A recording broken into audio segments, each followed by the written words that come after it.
तो आज हम तुमको जूता पहना रहे हैं।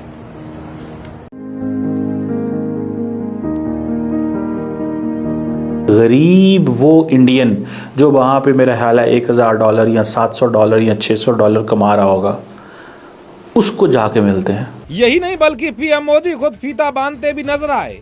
इसके बाद पीएम मोदी से रामपाल कश्यप ने कहा कि मैंने सोचा भी नहीं था कि आपके दर्शन होंगे। ठीक से आ गया। हाँ।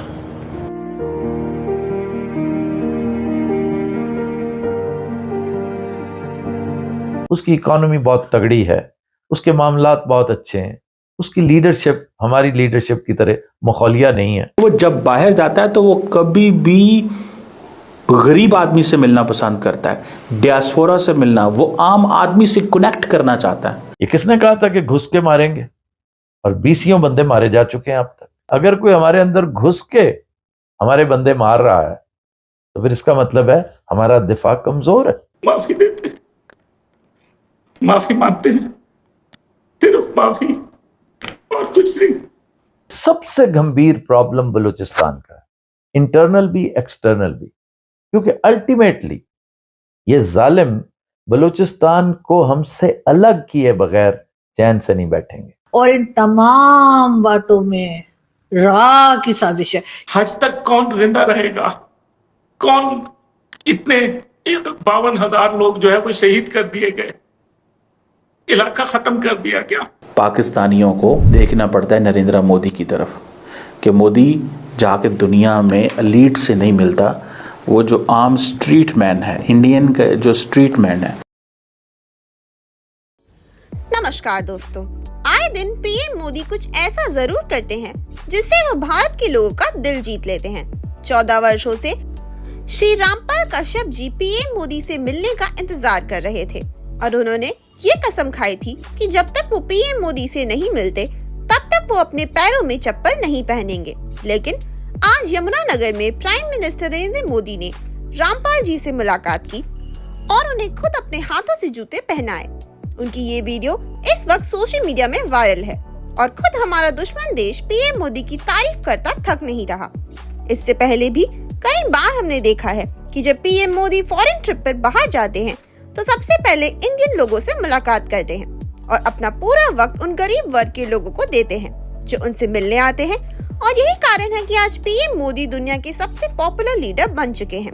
इसी टॉपिक पर चलिए आगे पाकिस्तानी मीडिया का रिएक्शन देखते हैं। वीडियो को लाइक और चैनल को सब्सक्राइब कर लें।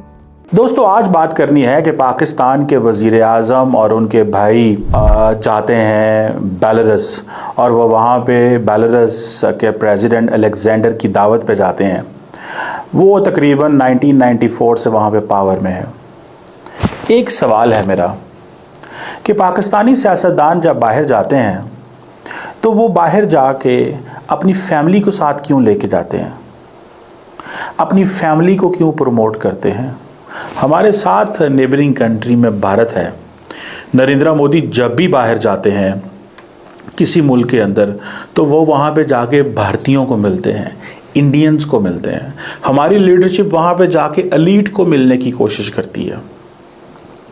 हमारी लीडरशिप जो है उसके ज़हन में ये क्यों ख्याल नहीं आता कि हमें भी अपने वर्कर्स से मिलने की ज़रूरत है। वो वर्कर्स जिनका हम पाकिस्तान में तो बहुत शुक्रिया अदा करते हैं कि आप हमें सालाना $30 अरब बेचते हैं, क्या कभी हम चाहते हैं कि हम उनको जाके मिलें? गो के पाकिस्तानी वज़ीर आज़म ने वहाँ पे कोशिश की कि पाकिस्तान के लिए 1.5 लाख नौकरियाँ वहाँ पे पैदा की जाएँ और 1.5 लाख पाकिस्तानी बेलारूस जाएंगे, ये सुनने में इतलात आई है। लेकिन मेरा सवाल ये नहीं है।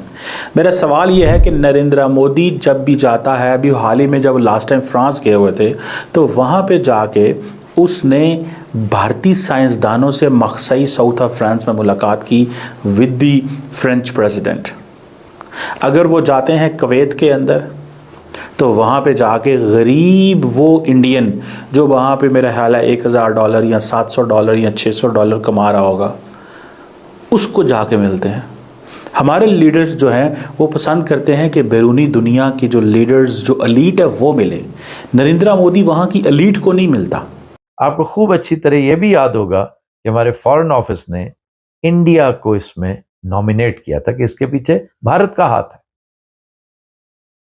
चुनाचे जो ऑप्शन जिस पर ये मैं नहीं कह रहा, ये हमारा वही अमेरिकी बुजुर्ग कह रहा है, जिसे मैं एक वक्री टाइप का स्टीव कोहन कहता हूं। उसके ख्याल में हमारे पास ले देकर ऑप्शन एक ही बचती थी और आजकल उस पर शिद्दत से अमल हो रहा है। अब वो ऑप्शन क्या है ये जानकर मजीद लर्जा तारी हुआ।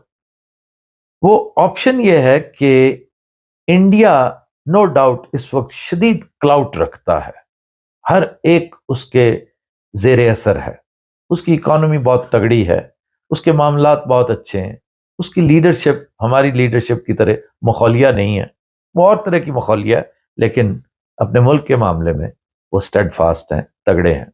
उसे इस बदचलनी से, इस बदहरकती से रोका तो नहीं जा सकता, लेकिन इसे करने में जो प्राइस वो पे करता है, जो खर्चा उसे उठाना पड़ता है, उसको रेज किया जा सकता है।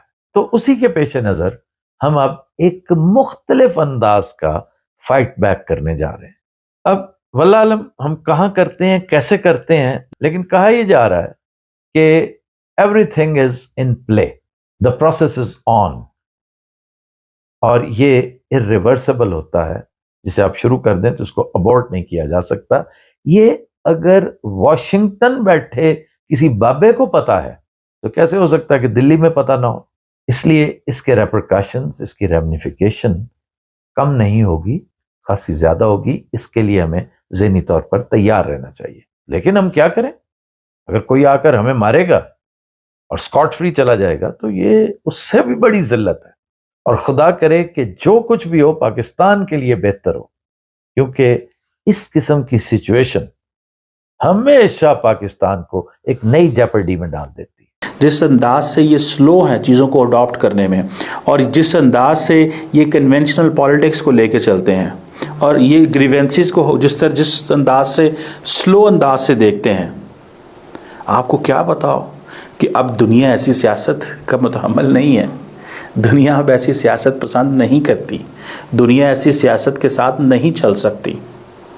ये चीज़ है, मैं समझता हूँ ज़ाती तौर पे, मैं ये चीज़ समझता हूँ ज़ाती तौर पे कि यहाँ पे आके फिर पाकिस्तानियों को देखना पड़ता है नरेंद्र मोदी की तरफ, कि मोदी जाके दुनिया में एलीट से नहीं मिलता, वो जो आम स्ट्रीट मैन है, इंडियन का जो स्ट्रीट मैन है, जो डियास्पोरा है, आप देखें वो म्यांमार जाएगा, थाईलैंड जाएंगे, दुबई, सिंगापुर, दुनिया के जिस मुल्क में नरेंद्र मोदी जाएगा वो वहाँ पे किसको जाके मिलेगा?